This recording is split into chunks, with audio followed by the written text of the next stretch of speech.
It's me, Tombomb.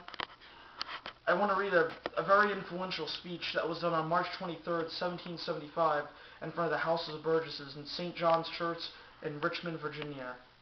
This is a very influential speech that every American in this country needs to hear. No man thinks more highly than I do of the patriotism, as well as the abilities of the very worthy gentlemen who have just addressed the House. But different men often see the same subject in different lights, and therefore I hope it will not be thought disrespectful to those gentlemen if, entertaining as I do opinions of a character very opposite to theirs, I shall speak forth my sentiments freely without reserve. This is no time for ceremony.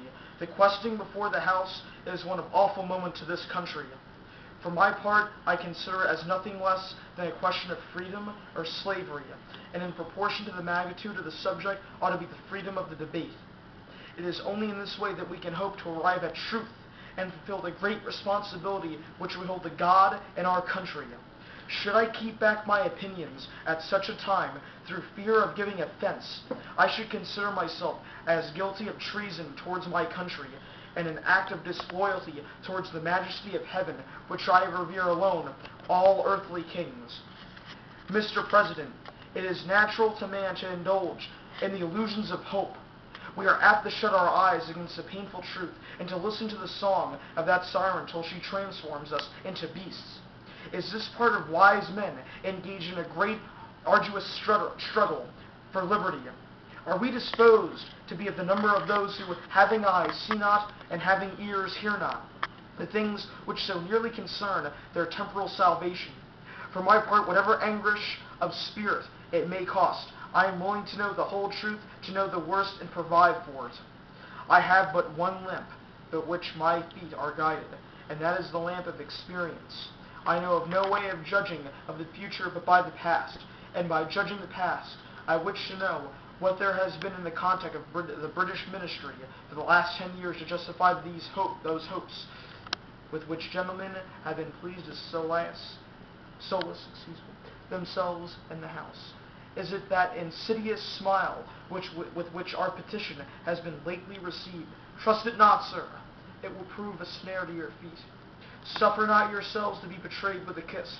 Ask yourselves how this gracious reception of our petition comports with those warlike preparations which cover our waters and darken our land. Are fleets and armies necessary to work of love and reconciliation? Have we shown ourselves so unwilling to be reconciled that force must be called in to win back our love? Let us not deceive ourselves, sir. These are the implements of war and subjugation, the last arguments to which kings resort. I ask, gentlemen, sir, which means this Martian array? If its purpose be not to force us to submission, can gentlemen assign any other possible motive for us? Has Great Britain any enemy in this quarter of the world to call for all this acclamation of navies and armies? No, sir, she has none. They are meant for us. They can be meant for no other. They are sent over to bind and rivet upon us those chains which the British ministry have been so long forging, and what we have we to oppose them by. Shall we try argument? Sir, we have been trying that for the last 10 years. Have we anything new to offer upon the subject? Nothing. We have held the subject up in every light of which it is capable, but has been all in vain. Shall we resort to entreaty and humble supplication? What terms shall we find which ye have not been already exhausted? Let us not, I beseech you, sir, deceive ourselves. Sir, we have not done anything that can be done to avert the storm which is now coming on. We have petitioned, we have remonstrated, we have supplicated, we have prostrated ourselves before the throne, and have implored its interposition to arrest the tyrannical minds of the ministry and parliament. Our petitions have been slighted. Our remonstrances have produced additional violence and insult. Our supplications have been disregarded, and we have been spurned with contempt from the foot of the throne. In vain, after these things, may we indulge the fond hope of peace and reconciliation. There is no longer any room for hope. If we wish to be free, if we mean to preserve inviolate these inestimable privileges for which we have been so long contending, if we mean not basely to abandon the noble struggle in which we have been so long engaged, and which we have pledged ourselves never to abandon until the glorious object of our contest shall be obtained, we must fight. I repeat it, sir, we must fight, and appeal to arms and to the God of hosts is all that is left us. They tell us, sir, that we are weak, unable to cope with so formidable an adversary. But when shall we be stronger? Will it be the next week or the next year? Will it be when we are totally disarmed and when a British guard shall be stationed in every house? Shall we gather strength by irresolution and inaction? Shall we acquire the means of effectual resistance by lying supinely on our backs and hugging the delusive phantom of hope until our enemy shall have bound us hand and foot? Sir, we are not weak. If we make a proper use of those means which the God of nature hath placed in our power, the millions of people armed in the holy cause of liberty, and in such a country as that which we possess, are invincible by any force which our enemy can send against us. Besides, sir, we shall not fight our battles alone.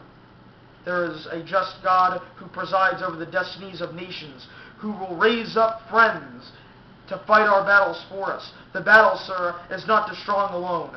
It is to the vigilant, the active, the brave. Besides, sir, we have no election. If we were base enough to desire it, it is now too late to retire from the contest.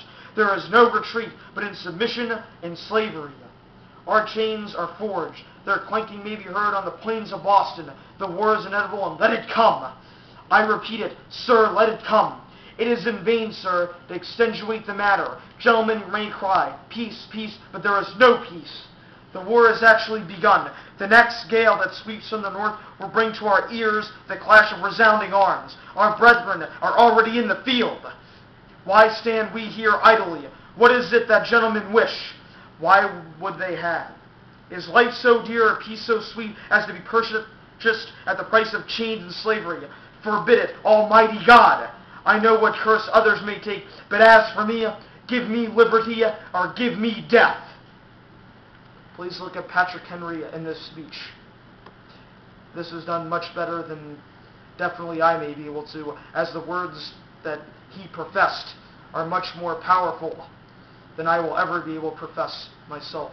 Thank you for listening to this.